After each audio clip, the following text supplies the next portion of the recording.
L'Argentine. Le drapeau argentin a des bandes blanches et bleues de même longueur. Et c'est intéressant parce qu'il n'y a techniquement pas de signification officielle à ces couleurs. Beaucoup diront qu'elles ressemblent au ciel avec le bleu et les nuages blancs. Cependant, de nombreux historiens vous diront que ces couleurs représentent la loyauté envers la maison de Bourbon. Au centre se trouve l'emblème du sol de Mayo. Selon des historiens, cet emblème représente le dessin inca du dieu du soleil, Inti. Voilà, c'était amusant. Parlons maintenant de la situation géographique de l'Argentine et de ses frontières. L'Argentine est située dans la partie inférieure du continent sud-américain, bordée par 5 autres pays et l'Atlantique à l'est. Elle est divisée en 23 provinces distinctes et en une capitale autonome, Buenos Aires. Les frontières de l'Argentine sont assez simples, à l'exception d'une île appelée Isla Martín García, qui se trouve dans les eaux uruguayennes et qui est en quelque sorte partagée par les deux pays.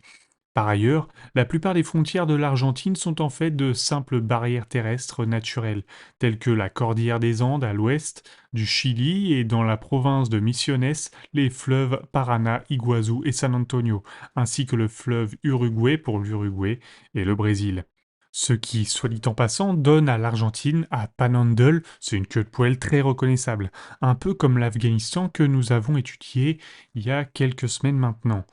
On peut même la voir depuis l'espace du fait que les terres sont moins cultivées et grâce aux frontières naturelles des fleuves. L'Argentine a un aspect plus luxuriant et plus vert qui contraste avec les pays voisins. Mais il y a aussi les frontières arbitraires et subtiles sur les plaines et les collines, un peu comme celles de la Bolivie, parfois marquées de façon audacieuse et parfois pratiquement invisible. C'est dans le sud que les choses se compliquent vraiment.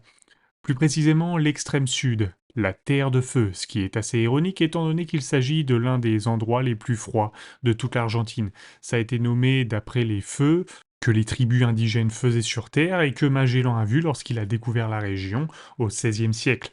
Quoi qu'il en soit, c'est la plus petite province de toute l'Argentine et c'est en fait une île qu'elle partage avec le Chili. Ce territoire fait encore l'objet d'une sorte de compétition entre les deux pays, à savoir qui peut revendiquer le fond du monde. Sur cette île, l'Argentine a une population 19 fois supérieure à celle du Chili et pendant un certain temps, elle a eu la ville la plus méridionale du monde, Ushuaia, établie en 1884.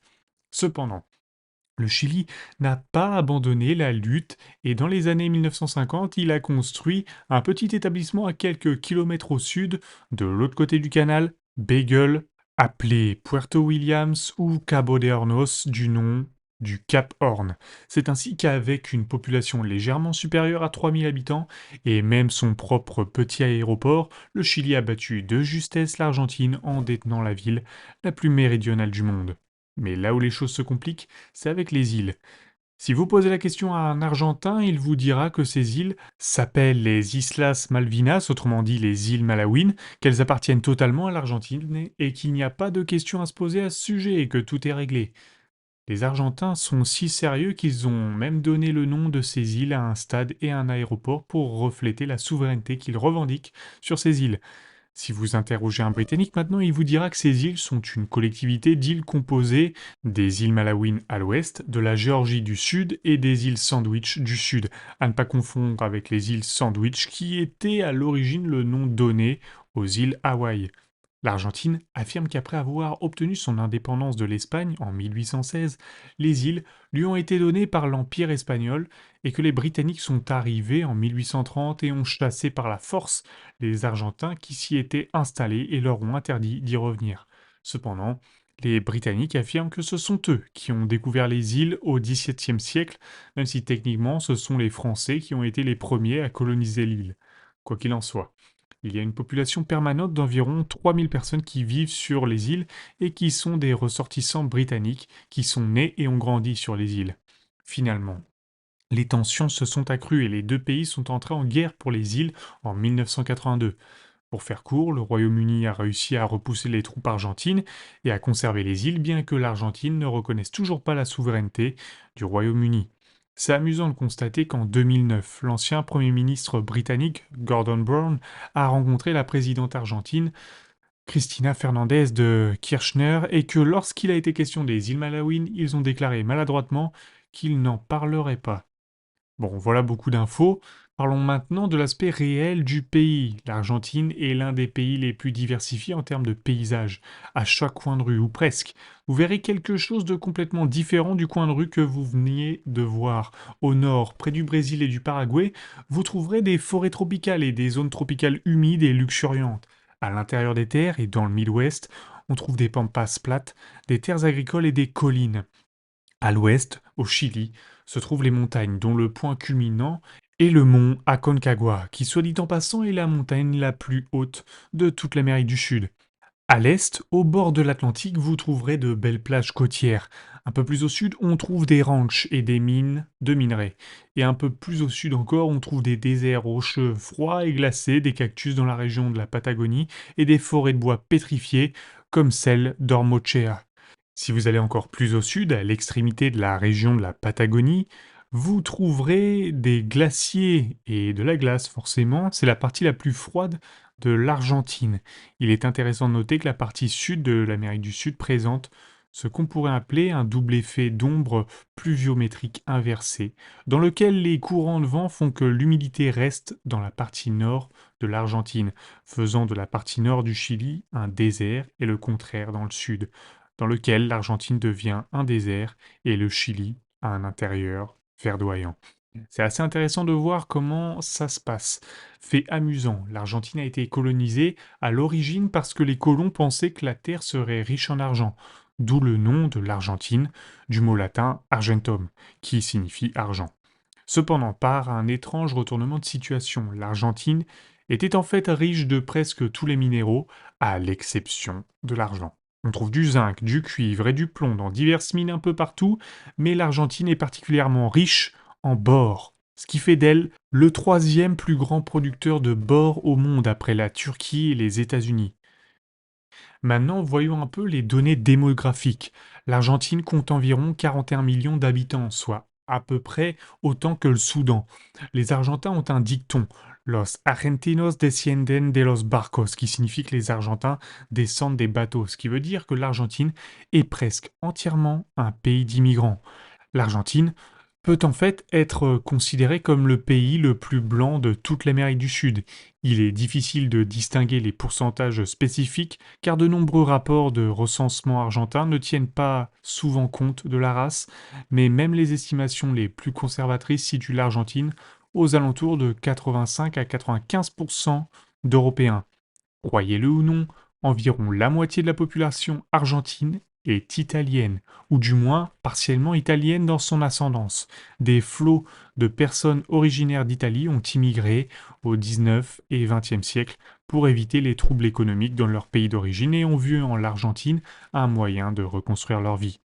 L'Espagne, bien sûr, joue également un rôle dans ce mélange et environ 17% des habitants s'identifient comme français et environ 8 comme allemands, les autres groupes européens étant originaires d'une multitude de pays comme la Norvège, la Suède, les Pays-Bas, etc., etc. En fait, c'est intéressant de noter que dans la province de Chubut, au sud du pays, on trouve une ville d'environ 50 000 Gallois appelée Europa Jimrei. Alors oui, c'est un nom imprononçable, et non, ça, ma voix n'a pas été faite par l'IA, même si on pourrait le dire, là, en la réécoutant.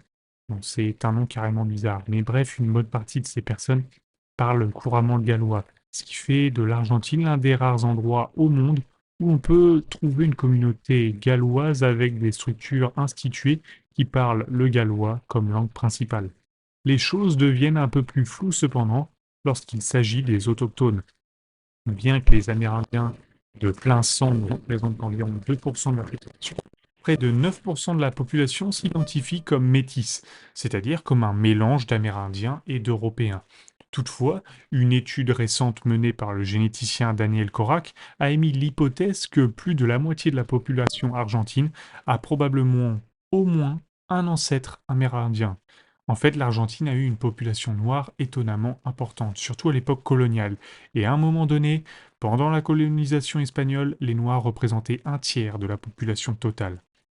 Toutefois, après l'indépendance, la population noire a fortement diminué, en raison d'un certain nombre de facteurs tels que les épidémies, la législation anti-africaine des premières années, et beaucoup d'entre eux ont immigré vers des nations plus favorables aux Africains, comme le Paraguay et le Brésil. Aujourd'hui, ils représentent moins de 1% de la population totale. Cependant, ils ont incontestablement laissé leur empreinte sur la culture argentine en contribuant à l'art et à la musique, et sans doute à la création du tango. En matière de culture, l'Argentine a une approche très définie et très nationaliste de son mode de fonctionnement et de sa vision de la vie. Les Argentins aiment garder la classe, mais à leur manière, distincte de celle des Européens. La dernière chose qu'un Argentin aimerait vous entendre dire, c'est «Oh, vous ressemblez tellement à un Espagnol». L'Argentine a également une grande culture du vin, puisqu'elle est le cinquième plus grand producteur de vin au monde et elle est très portée sur le football et le basket, avec un nombre impressionnant de joueurs qui ont déjà été recrutés par la NBA. Mais d'ailleurs, en parlant de compromis internationaux, parlons de la zone d'amitié de l'Argentine. Pour comprendre le fonctionnement diplomatique de l'Argentine, faut d'abord comprendre son histoire. Depuis son indépendance, l'Argentine a connu des moments difficiles. Bon, on va faire court, l'Argentine a fait partie de l'Empire espagnol, ainsi que de nombreux pays voisins. Or, lorsqu'un empire s'effondre, est-ce que vous devinez ce qui se passe? Bah, des conflits internes. À l'époque de l'indépendance post-coloniale, l'Argentine a connu des guerres et des batailles avec chacun de ses voisins, à l'exception de l'Uruguay. Aujourd'hui, l'Argentine s'entend plutôt bien avec ses frères et sœurs à côté, même si elle a adopté des politiques commerciales différentes de celles de nombre d'entre eux. En ce qui concerne l'Espagne, l'Argentine ne souffre pas du syndrome de Stockholm postcolonial. Certes, les Argentins aiment les Espagnols, mais ils n'aiment pas le gouvernement espagnol. Cependant, lorsqu'il s'agit de ses meilleurs amis, l'Argentine pourrait probablement considérer l'Uruguay et l'Italie comme ses meilleurs amis. L'Uruguay a une démographie et une culture très similaires à celle des Argentins, et les deux pays ont toujours été très proches. Certains pourraient même dire que l'Uruguay est en quelque sorte l'acolyte de l'Argentine. Et bien sûr, l'Italie est un acteur majeur de la team argentine, on va dire. Donc non seulement plus de la moitié des Argentins s'identifient à l'Italie d'un point de vue ethnique, mais un grand nombre d'entreprises majeures et importantes en Argentine sont basées en Italie, comme Tequin, Iveco, Pirelli et Telecom. En conclusion, l'Argentine n'est peut-être pas exactement le pays d'argent qu'on pensait à l'origine, mais l'esprit de son peuple, sa culture féroce et sa passion lui donnent une allure d'or. Merci d'avoir écouté cette vidéo, et on se dit à une prochaine fois pour un prochain pays.